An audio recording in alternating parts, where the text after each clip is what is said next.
Herzlich willkommen zu 99 zu 1. Welcome to 99 zu 1. This is an English episode. Today we will speak about the current state of affairs in Israel's war in Gaza, but also about, let's say, Israel's accomplices in that operation there.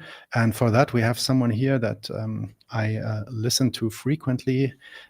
Mouin Rabbani is here, so I'll get him in right away. Give me a second. There he is. Welcome, Rabbani. Guten Abend, Nadim. Wie geht's? Guten Abend, Mouin. Genau, alles gut, alles gut. Wir machen das doch auf Deutsch jetzt, ja? Sehr schön. Okay, yeah, Mouin is he's from the Netherlands, so he speaks also a little bit of German, but we're gonna stick to English for sounds better. Yeah. Sounds better. Yeah, exactly. So everybody that doesn't know Mouin, you should definitely check out his Substack and his X account. Mouin is a Palestinian Middle East analyst, specializing in Arab-Israeli conflict and Palestinian affairs.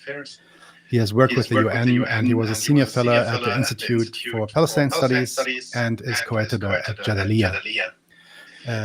Mouin frequently publishes in various outlets like Middle East Report, Jacobin, Dropside News. Check that out. As I said, you can see that also on his Substack and his X account. Anything else to mention, Mouin? No, that does it fine. Thank you. Okay, so let's get right into it. We have a tight schedule, so what's the current state of affairs? What's the current state of Israel's campaign of destruction and extermination and ethnic cleansing in Gaza? Where do things stand now after nearly 2 years? How would you summarize this? Well, we've had now almost 2 years of a genocidal military campaign by Israel in the Gaza Strip. This has been paired by unprecedented campaigns of ethnic cleansing in the West Bank, particularly in the northern West Bank, areas of Jenin, Tulkarem, Tubas, paired, of course, with Israeli military campaigns in Lebanon, in Syria, bombings of Yemen, and most recently an unprovoked war of aggression on Iran. But to focus specifically on Gaza, we have since March seen a real intensification of the genocide. We are now, according to the IPC, the world's leading authority on malnutrition, starvation, and hunger, reached level 5. So famine has already begun. The numbers of those who have been starved to death, of course, it always affects the weakest members of society first. In this particular case, infants who cannot yet eat food because there is no baby formula available, and baby formula is required because the mothers are typically so weakened they no longer produce sufficient amounts of milk in either quantity or quality to keep the infants alive, the very elderly with chronic conditions, and so on. The numbers have thus far been, thankfully, quite low considering the circumstances, but they're expected now to begin to increase rapidly. One main reason being that, particularly among children, they have now reached the stage where simply supplying them with sufficient nutrition, food, water, and so on, will no longer be enough to save them. They have their bodies have begun to devour their gastrointestinal tract, for example, and they will therefore also need intensive medical attention to avoid death. And given that Israel has systematically destroyed the health infrastructure in the Gaza Strip, that seems unfortunately to be a very unlikely scenario. Secondly, Israel is seeking to basically eliminate Palestinians from increasingly large portions of the Gaza Strip by forcing them, concentrating them in a camp. I use those words knowingly in the southern Gaza Strip, in the Rafah region adjoining the Egyptian border, I think with the intention and the aspiration to simply expel them into Egypt. And that is an objective that was embraced earlier this year by the Trump administration and a few years ago also by the Biden administration. But The position of Arab governments is that they don't really have a problem with Israel slaughtering Palestinians in their homeland, but they will not accept Israel expelling Palestinians to their territory. They view this as a threat to their national security. They view this as a threat to their stability and as a threat to their legitimacy.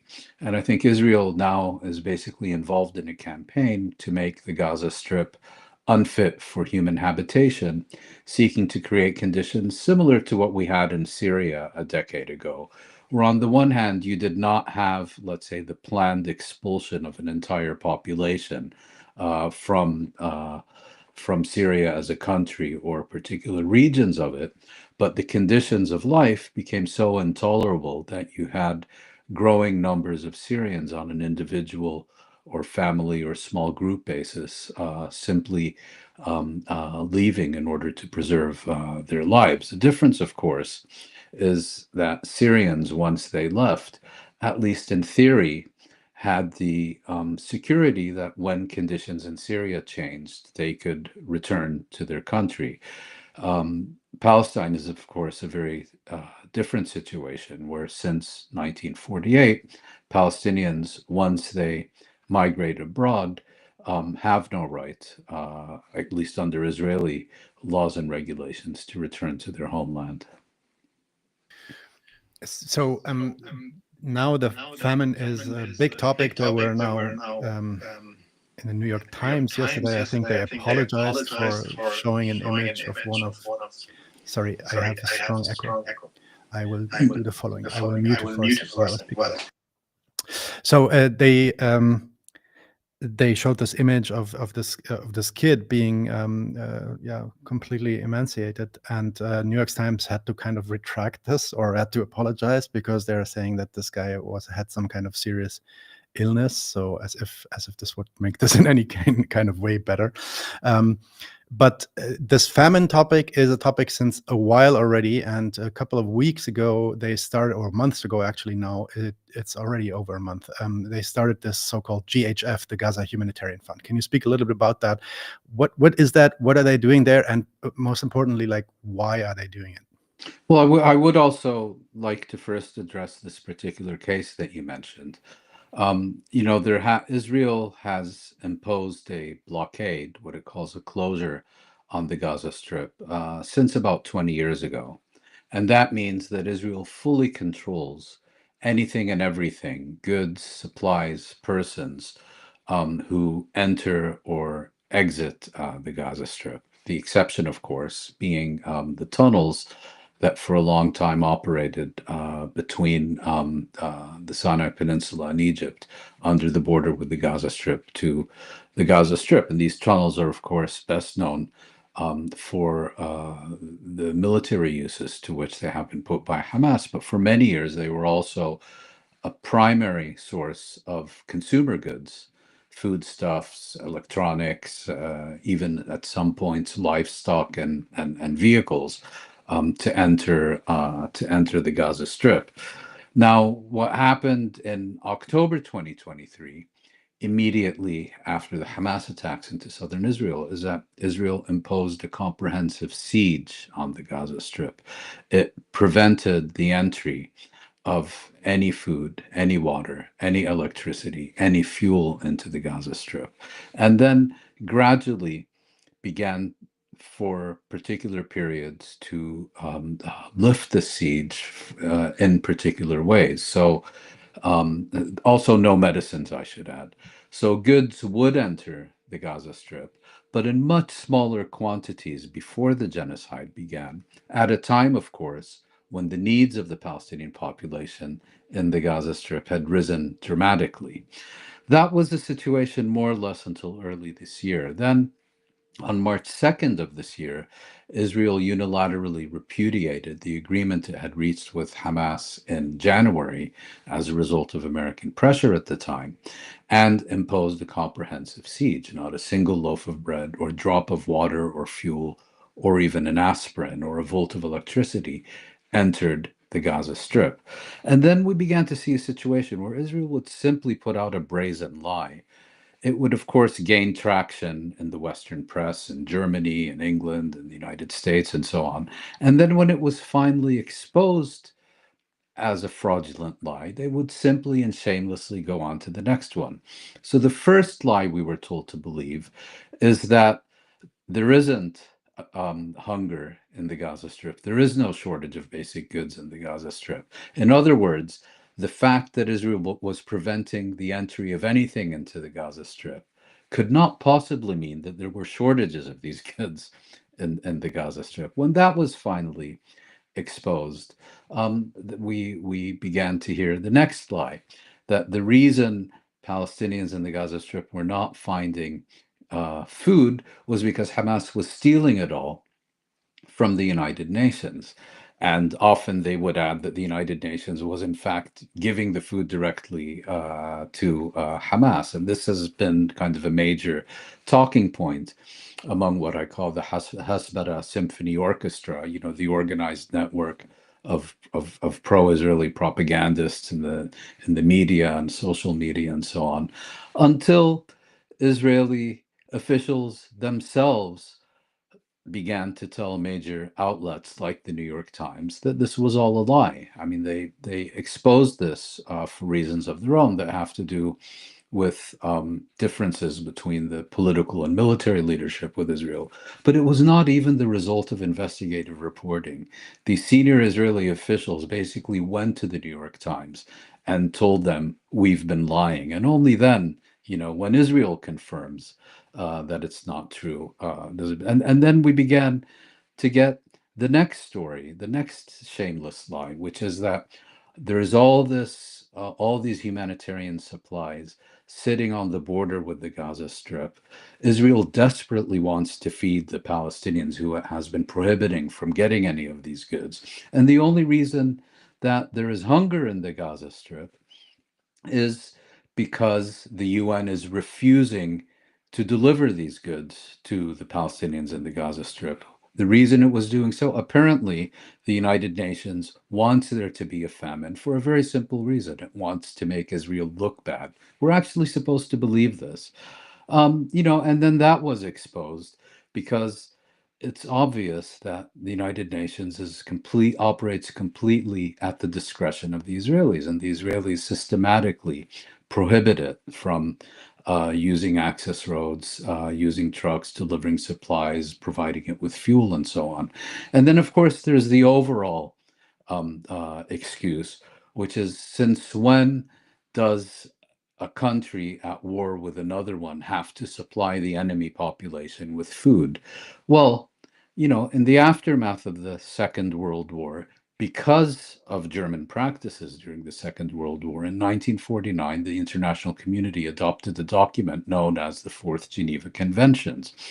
And these conventions state very clearly that in a situation of occupation, of military occupation, which the Gaza Strip has indisputably been since June 1967, the responsibility for the welfare of the occupied population, including food, is the direct responsibility of the occupying power. It's written black on white in the 1949 Fourth Geneva Conventions. But even more importantly, in this particular case, no one is asking Israel to supply the Palestinians of the Gaza Strip with anything. What Israel is being asked to do is to stop preventing and prohibiting others, like the United Nations, like Oxfam, like World Central Kitchen, and like Doctors Without Borders, from themselves transporting goods, their own goods, into the Gaza Strip. And this Israel has been refusing. So when all these lies finally fell apart, and the people, particularly young children, began dying in the Gaza Strip, you began to see some images in the press. And there was one particular picture of an 18-month-old boy. I believe his name is Muhammad al-Mutawwaq, a young boy with cerebral palsy, completely emaciated, for a very simple reason, that children his age, and particularly children with his medical condition, need specialized nutrition and specialized medical care to survive, and he couldn't get it. Now, the press published his picture as a victim of starvation in the Gaza Strip, which he indisputably is.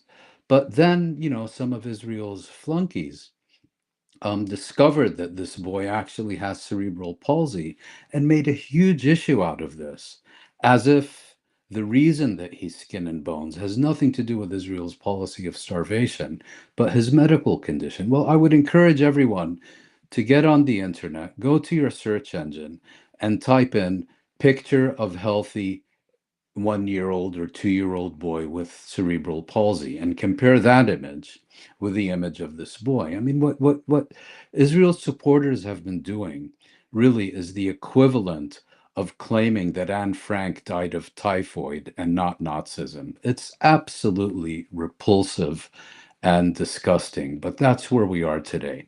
Now, to get to the other half of your question about this GHF, the so-called Gaza Humanitarian Foundation, which is actually a death squad. One thing that Israel has been trying to do and has now been able to do is to seize control of humanitarian operations in the Gaza Strip away from these specialized international aid agencies and to subordinate them to the Israeli military.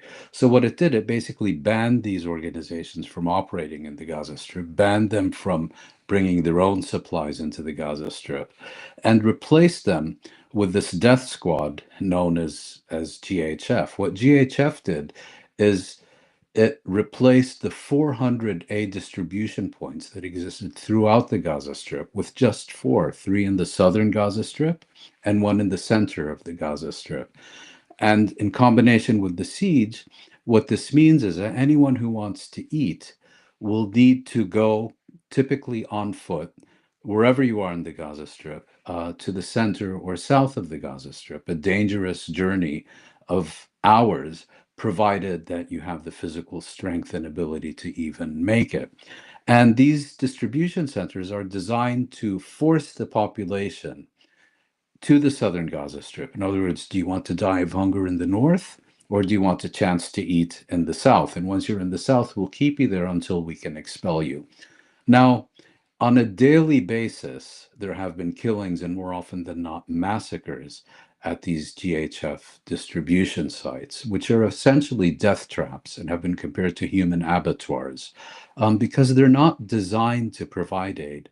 They're designed to weaponize aid, and they're designed to further Israel's strategic military aims in the Gaza Strip, rather than to provide urgently needed relief to the population. So basically, what you're saying is that GHF is another stone in Israel's strategy to basically void the Gaza Strip of Palestinians, making their life so terrible, so unbearable, also being able to concentrate them in the south, that they at first want to leave, and second, then at some point probably also just have to leave. So that's what you. Well, just to be clear, what I'm saying is that the purpose of GHF is to encourage the movement of the Palestinian population towards the southernmost regions of the Gaza Strip. GHF, the aid distribution mechanism, which is a completely inappropriate term in this context, but I'll use it anyway, expulsion is not part of that. Although we have seen press reports, for example, that GHF has been communicating, for example, with the authorities in Cyprus to see if Cyprus would be willing to accept Palestinian refugees from the Gaza Strip.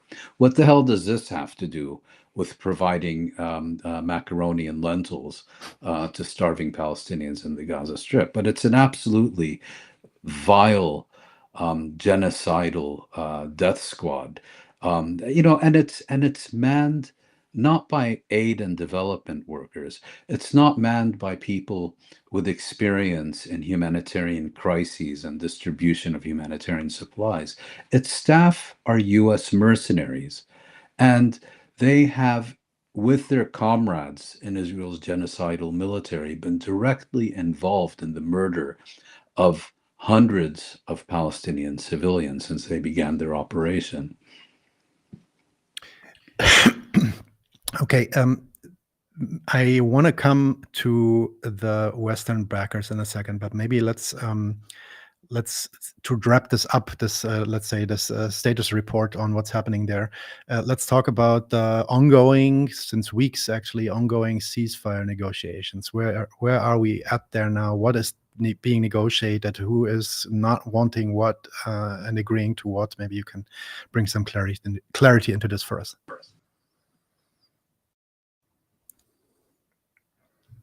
That, there was a brief ceasefire with an Israeli-Palestinian exchange of captives in November of 2023. In other words, it began a month after the Palestinian attacks into southern Israel and the beginning of Israel's genocidal military campaign. That fell apart on December 1st of 2023 because Israel was unprepared to continue with it. And basically, Israel has, if you will, two contradictory objectives.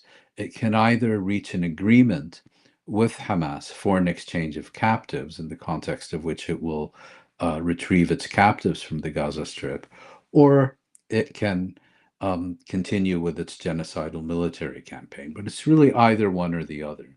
And Israel has consistently chosen to prioritize the genocidal military campaign over an agreement that would result in the exchange of captives.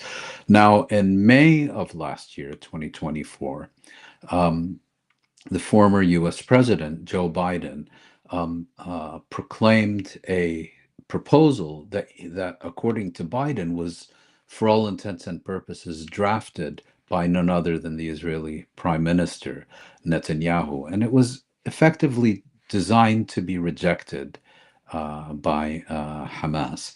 Nevertheless, in early July, of last year, after some additional discussions, Hamas accepted it. And as soon as Hamas accepted it, Israel began to introduce new and additional demands and conditions into the text of the agreement that were designed to be rejected by Hamas. Now, when Hamas did not accept these additional conditions, the Americans, as they always do, got up and said, we had a ceasefire proposal. The Israelis, of course, accepted it, and the Palestinians rejected it. I mean, that's what they always do. Israel can do no wrong, cannot make a mistake. I mean, God makes more errors than Israel. So, what happened then, you had the rest of the Biden administration, where even the outgoing Israeli ambassador to the United States, Michael Herzog, as he was leaving office, in one of his exit interviews, basically thanked God for Biden being in the White House, because he said, we in Israel constantly expected that at some point pressure would come from Washington to end the war, but it never came. You had the election, Biden went home, Harris lost, Trump came into the White House. And what appears to have been the case is that Trump did not want a foreign policy crisis on his hands on the day of his inauguration, January 20th of this year.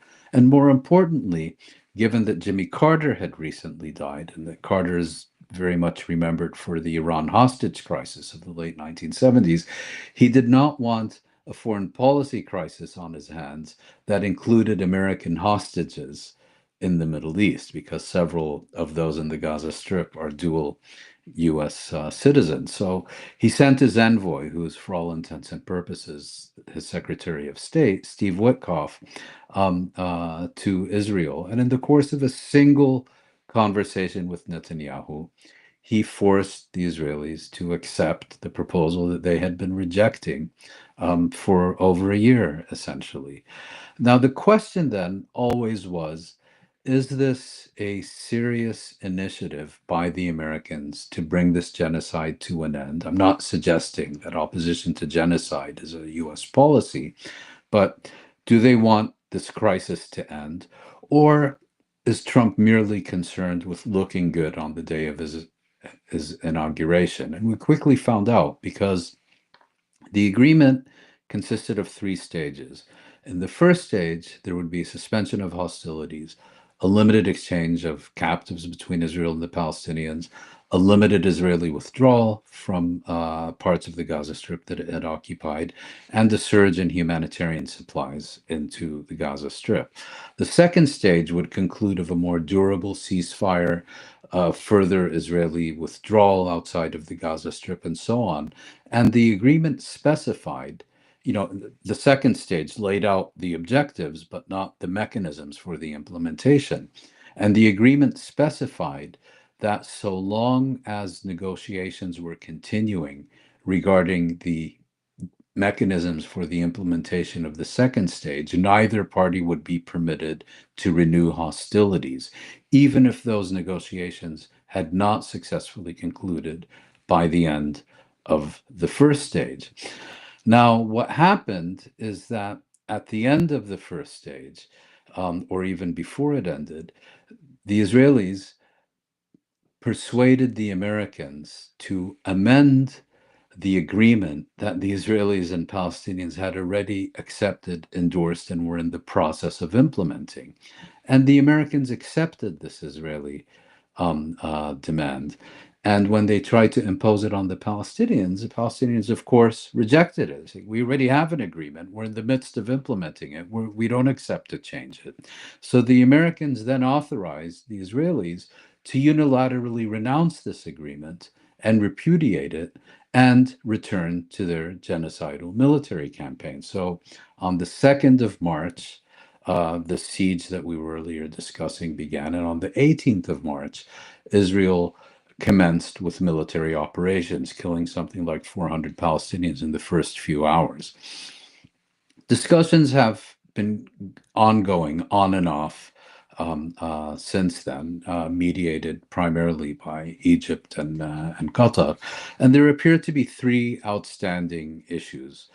The first and most important is that the Palestinians are insisting on meaningful guarantees that if they accept a ceasefire, that it will result in a durable cessation of hostilities. In other words, a permanent end to Israel's genocidal military campaign. The second is that they want the UN to once again take the lead in humanitarian operations in the Gaza Strip. In other words, that it can no longer be in the exclusive hands of this death squad known as GHF. And the third concerns Israeli withdrawal, that there has to be, at the end of the day, a full and comprehensive Israeli withdrawal from the Gaza Strip. Now, Palestinians are prepared to do this all in one go, but the Israelis are insisting on a staged agreement, similar to what was agreed in January. And it's because the Israelis want to do this in phases that the Palestinians are asking for firm American guarantees that you won't end up in the same situation. Now, I'm one of those who says these American guarantees are essentially worthless. I mean, look what they did with Iran, authorized an unprovoked Israeli war as the Iranian negotiators were boarding their planes to go to Oman for further discussions with the Americans. They reneged on the January agreement and so on. But nevertheless, this is where we are. The real question is, are these negotiations serious in the sense that do the Americans actually want to see these negotiations succeed? Or do they not care and they're just doing this as a form of public theater? I think it's difficult to give a clear answer to that question because you're dealing with an American leadership that is so impulsive and unpredictable and chaotic and self-contradictory that it's really impossible to tell, are they serious? And even if they are serious, will they still be serious 90 minutes from now? We know the Israelis don't want this agreement, but what the Israelis think is largely irrelevant because it's a decision that will be taken in Washington and not Tel Aviv. And once the Americans decide the agreement has to be implemented, it will take only one phone call from the United States to Israel, and you'll have an agreement. Yeah, as was already true at the beginning of the year, as you said it. Let's get to the Western accomplices of Israel's operation genocide in Gaza. We already talked a little bit about Trump, or you talked a little bit about Trump. Let's get back to Trump for one moment, because there have been consistently, I would say, in the last 6 months, actually even before that, rumors about Trump not liking Netanyahu, not being on the same footing with him. So my question would be, given what you just explained about Trump most likely being more in for how he looks and all this and how this all impacts him, he has been, I think, before yesterday talking about seeing images from Gaza about the famine, about people being hungry, and he showed himself to be repulsed by it. So how do you assess this? Like, is he really just walking more or less hand in hand with Netanyahu and getting the best out of himself, or does he have some objection to all of this? Look, I think what distinguishes Trump is this is a leader who doesn't really have an ideology. I mean, you look at Joe Biden, for example, he was a hardcore ideologue. Zionism was at the very center of his political philosophy, and he had lifelong a fanatic devotion to Israel. Biden couldn't care less for Israel, Zionism, Palestinians, Iran. None of these things matter to him.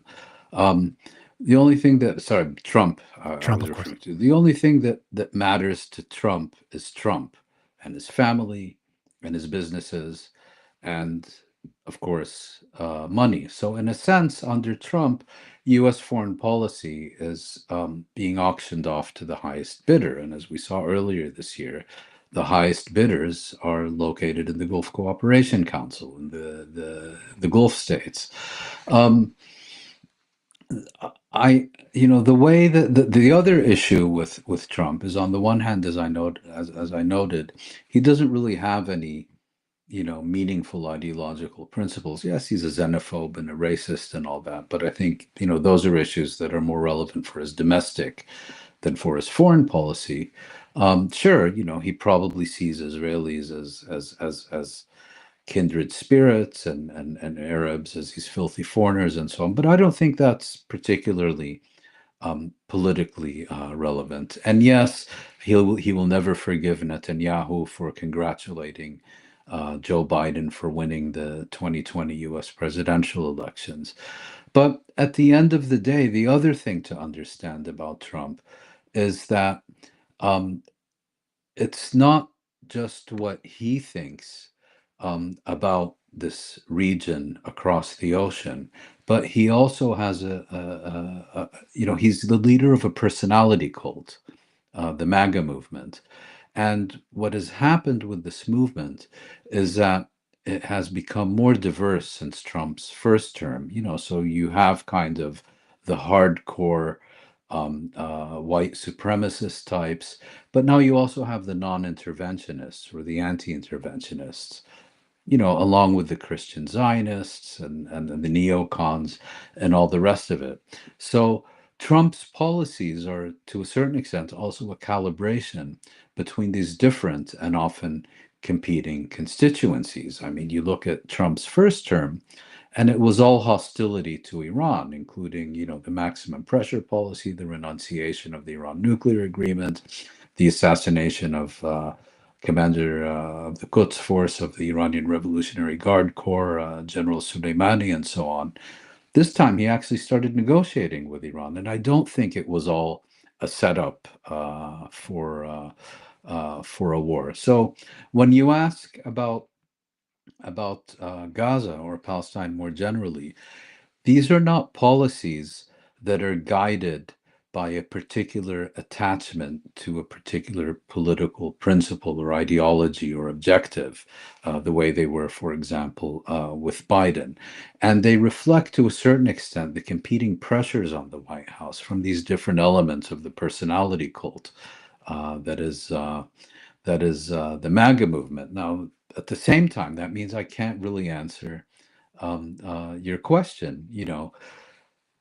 Today, Trump can hate Netanyahu, but provide Israel with unconditional and unlimited support.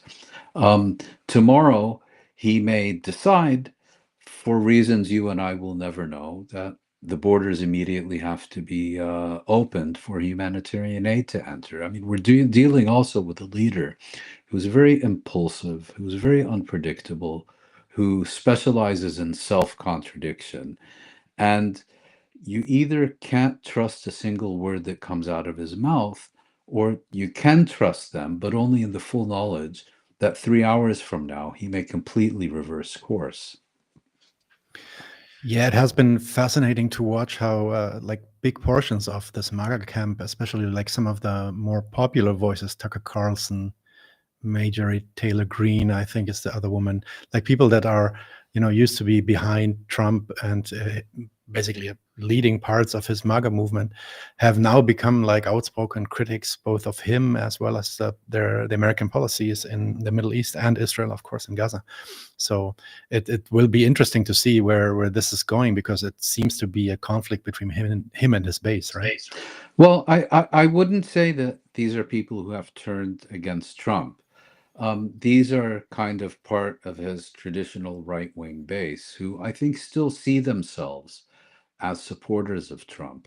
Where they differ with him is that they see him as having been manipulated by Israel and its supporters in the United States into adopting policies that contradict the so-called America First program. In other words, Trump ran on a campaign of no more forever wars, no more wars in the Middle East, and so on. And then all of a sudden was involved first in supporting and then in participating this unprovoked war of aggression on Iran. And what these traditional, very right-wing supporters of Trump are saying is not that, Trump has betrayed his program, but rather, in their view, whether one accepts it or not, he's been manipulated into diverting from his program and needs to be pointed, have his nose pointed in the right direction again.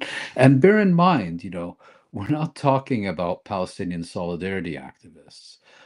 People like Carlson and Green and so on have a long record of very distinguished support for Israel's extremist policies, if I can put it that way. But they used to see these as consistent with their America First program. And now they're seeing not only a difference, but a contradiction between the two. And the other aspect of it, of course, is that the Democrats have become the war party, the party of forever wars. And many of the anti-interventionists in the United States have been drifting to the Republican Party and now form an important part of its constituency. Yeah, I've been following American politics like on and off in the last 20 years. If someone had told me like 20 years ago that this would turn out this way, I wouldn't have believed it, but it definitely is that way. Yeah. Well, and let me just say something, because, people often look at the Republicans as kind of the bedrock of support for Israel in the United States. Wasn't always the case. The most reliable pro-Israel constituency in the United States traditionally were the liberal Democrats, people like Ted Kennedy, and people like him. They were Israel for many decades, Israel's most reliable supporters. This is also a time when there were still significant differences between Israel and the Arab states.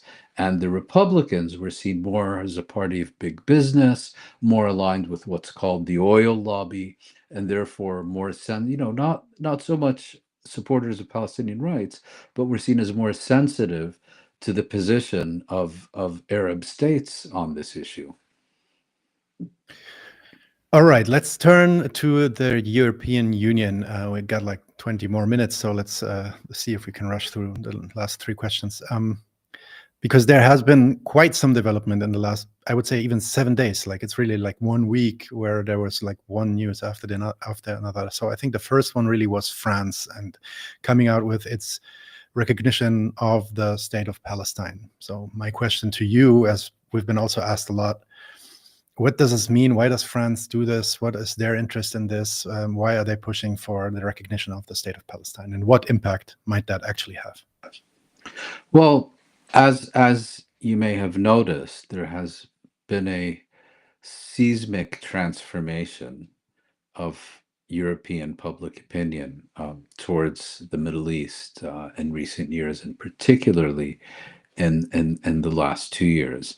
You look at Europe 40, 50 years ago, and the situation was largely one of a public opinion that was fairly solidly pro-Israel.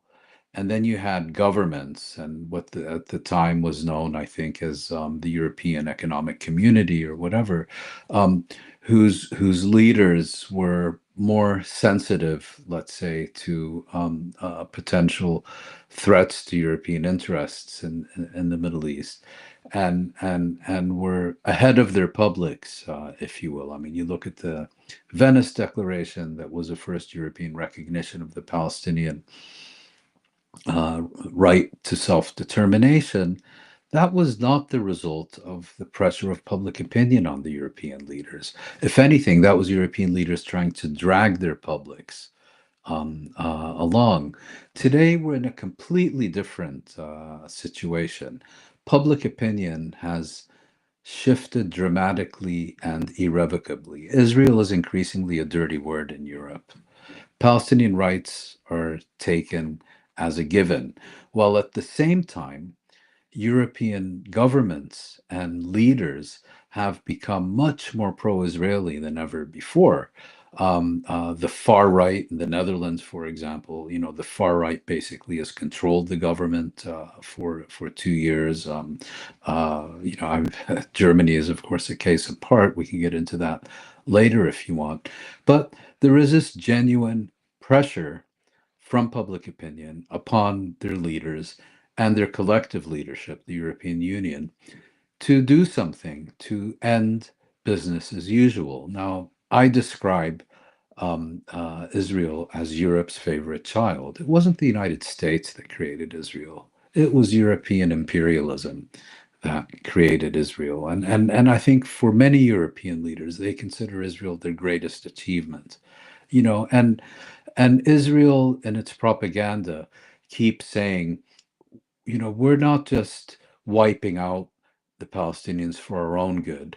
We're doing this on your behalf too.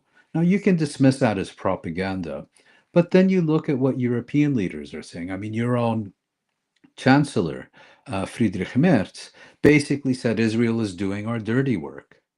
Um, uh, Many other European leaders have described the genocide in Gaza as a proxy war in which Israel is doing Europe's dirty work. Well, maybe we should believe them. Maybe this is genuinely how they see it. They see Israel as a proxy for their policies in the region, and in that context, they're not going to repudiate the EU-Israel Association Agreement. They're not going to end arms exports to Israel.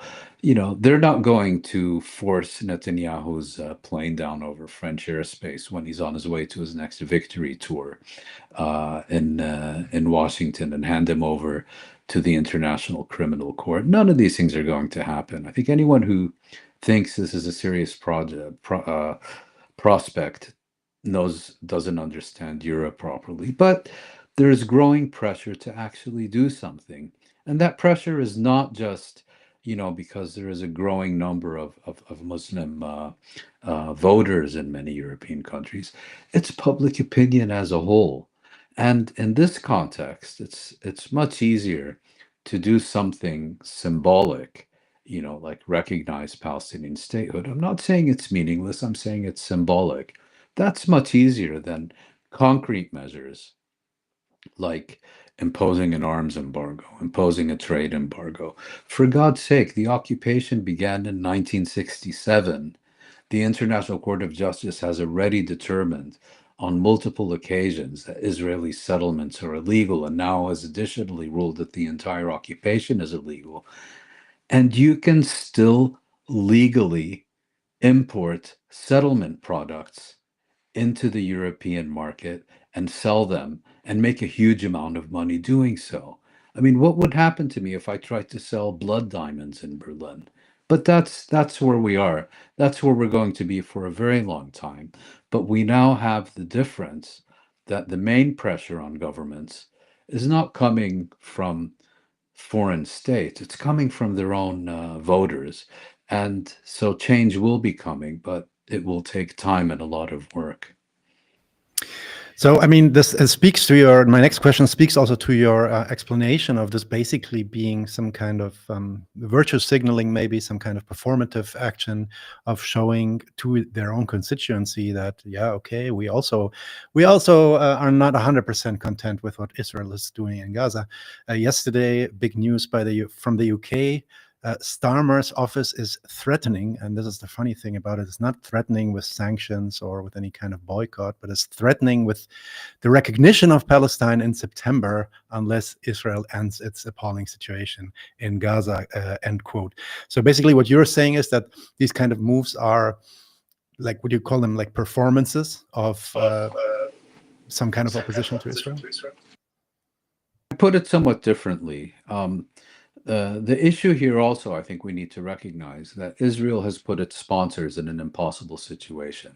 So you take a country like France or Britain, they have for decades, every time, every morning, two-state solution, two-state solution, two-state settlement, two-state, two-state. We became deaf hearing them say it. But it was just a slogan. They were unprepared to lift a finger to actually make it happen. I mean, how can you seriously claim to support a two-state settlement if at the same time your policies are doing everything possible to help Israel consolidate its occupation? You just say nothing about settlement expansion. But this worked for a number of years because you had an Israeli government that was smart enough to at least say that it wanted peace with the Palestinians. And so then when Israel would build a new settlement or kill a few thousand Palestinians in an attack on the Gaza Strip or, whatever, these governments were at least able to say, yes, of course we want a two-state settlement, and yes, of course we oppose what Israel is doing, but if we do anything against Israel, they will walk away from the negotiations and we'll never get a two-state settlement. So if you really believe in peace, you do nothing to make it happen. I mean, that was basically the argument, and it worked for decades. But Israeli society has become so extreme, and Israel's political class has become so fanatically, extremely right wing that they're no longer able to continue making the right noises that provide cover to their European sponsors. They now talk openly about the annexation of the West Bank. They now talk openly about expelling every last Palestinian who they haven't killed from the Gaza Strip. So European governments can no longer credibly keep up this clown show. And that's why they're now beginning to take these measures. I mean, that's one part of it.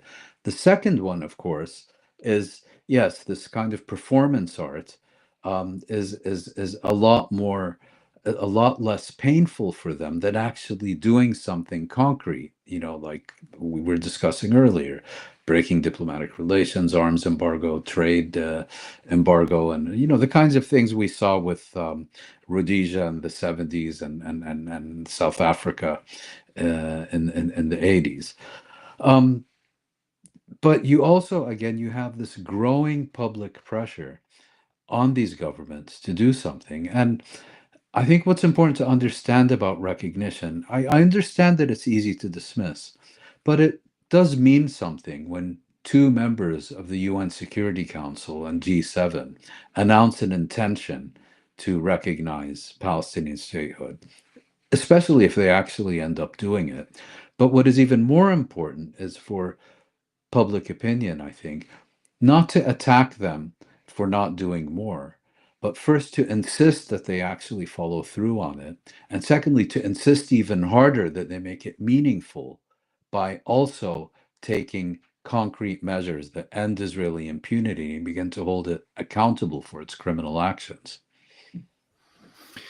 Okay, let's skip quickly to the Netherlands, maybe just a short one, as you're from there. And that's also, at least I thought, maybe a slight shift, that because you were already saying, yeah, it's a right-wing government. They're traditionally rather pro-Israel, but only recently have Netanyahu and Ben-Gvir apparently been banned from traveling to the Netherlands, and Israel has been put on some kind of list of antagonistic foreign states because of Israel trying to involve in Netherlands inner politics. So can you put some context to this for us? Yeah, Holland is very much like Germany in this respect. Traditionally more pro-Israeli than even Israel.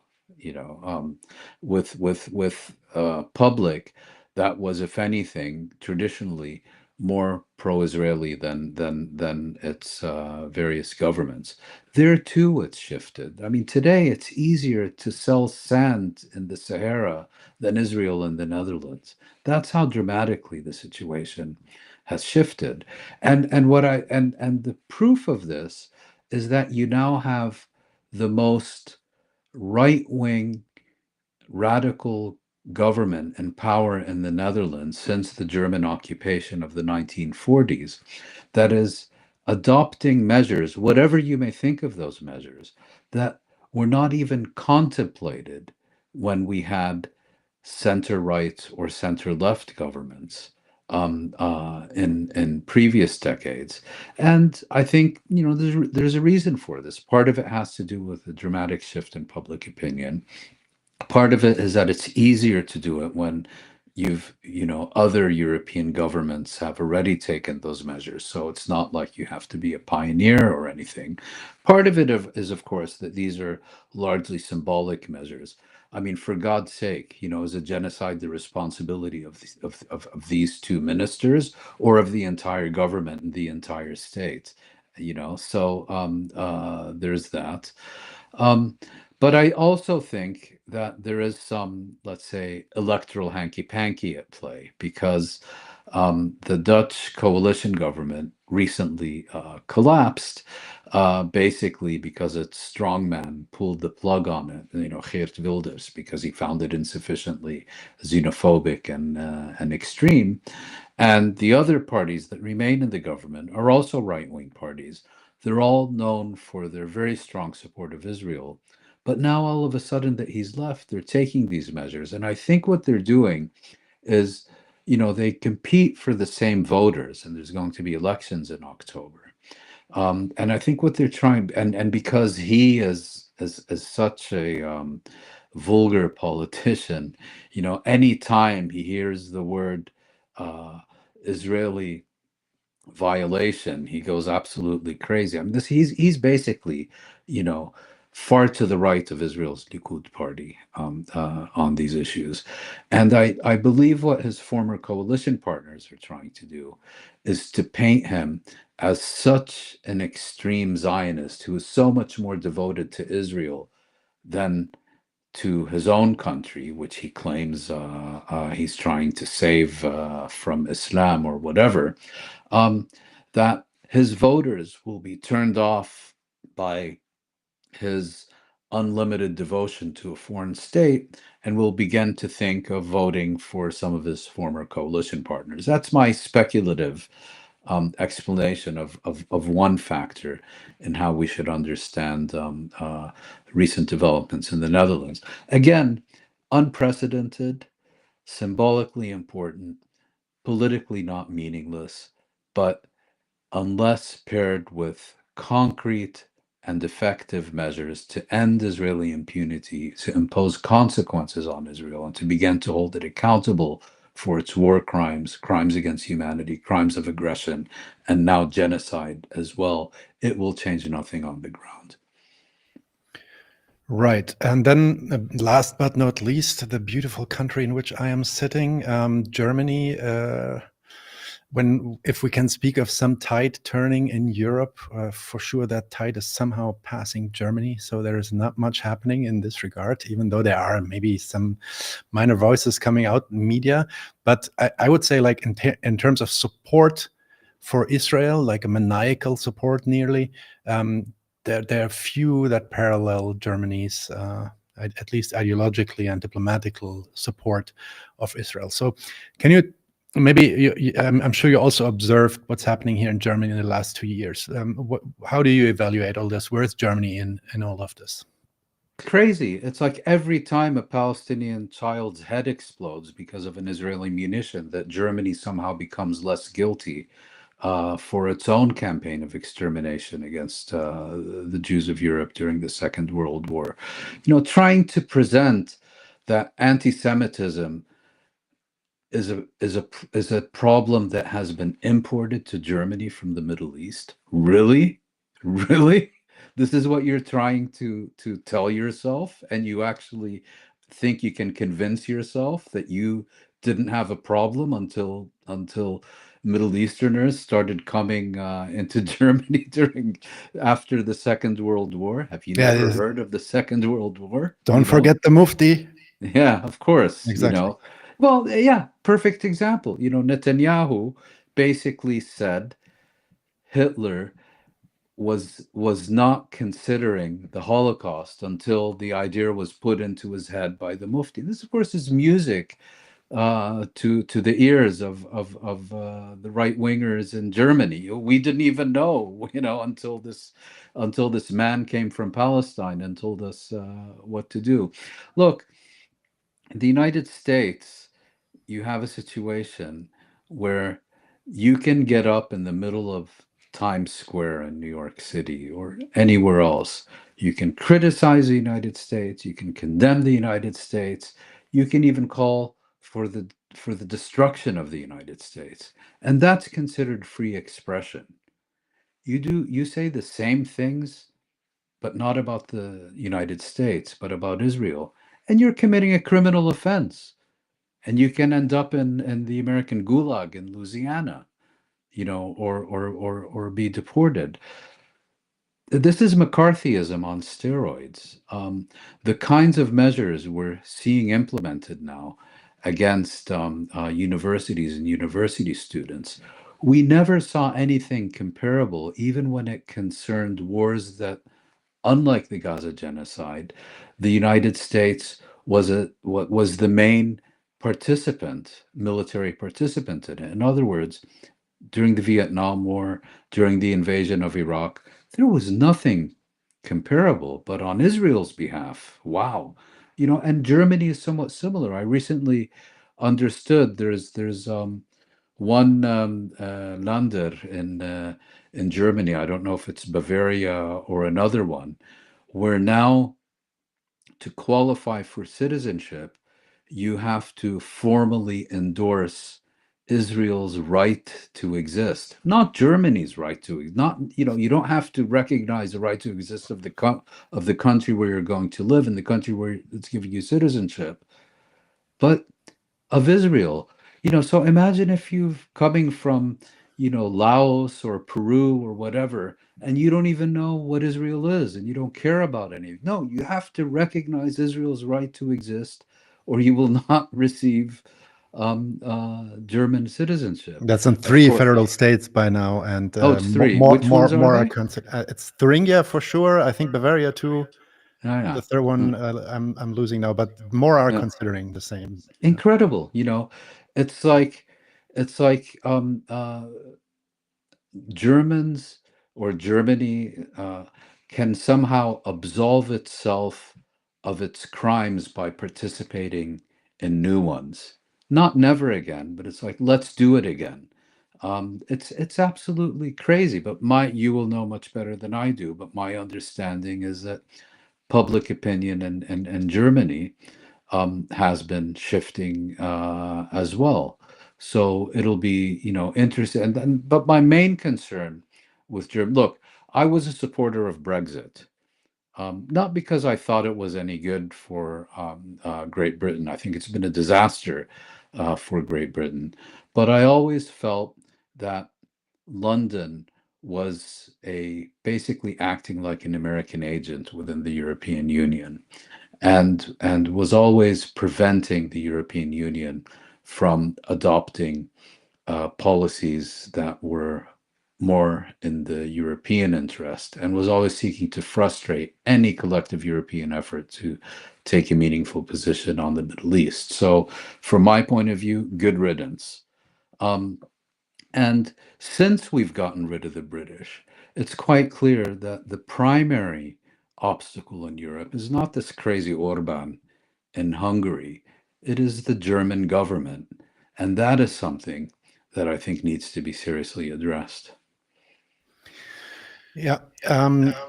When we are now already in for 1 hour, so I will cut it short here. We can talk, I think, much more, but hopefully you come back on again. I think we got a good view over current state of affairs. And yeah, let's see how this develops. It will stay an important topic, so I'll get in touch with you if something new comes up and hope to invite you again. Thank you. Thanks for being here, Mouin. Thanks for everybody listening and writing, and see you very soon. Bye-bye, guys. Leute, wir brauchen eure Hilfe. Wenn euch dieses Video gefallen hat, klickt auf Like, abonniert den Kanal und vergesst nicht, das Glöckchen zu drücken, damit ihr benachrichtigt werdet, wenn wir neuen Content droppen. Außerdem solltet ihr uns überall folgen, wo wir verfügbar sind. Das ist Facebook, Instagram, Twitter und Twitch. Und wenn wir irgendwelche Ankündigungen machen oder Posts, dann shared, was das Zeug hält. Gebt uns all eure Liebe. Wir haben mittlerweile ziemlich signifikante Kosten. Wenn ihr es euch irgendwie leisten könnt, unterstützt uns doch auf Patreon. Dann kommt ihr auch in den Genuss verschiedener Vorteile, wie zum Beispiel Zugang zu unserer Discord-Community oder Zugang zu den ultrageheimen Patreon-Episoden, die wir dort posten. Außerdem könnt ihr uns natürlich auch über PayPal Spenden zukommen lassen. Außerdem haben wir mittlerweile einen eigenen Online-Shop. Das heißt, wenn ihr euch immer noch fragt, was ihr euren Lieben zu Weihnachten, Ostern oder sonst wie schenken könnt, geht dorthin und kauft duftes Merch. Alle Links dazu hier in der Beschreibung oder auch auf unserer Webseite 99zu1.de. Vielen Dank fürs Dabeisein, danke für die Unterstützung und wir sehen uns in diesem Theater.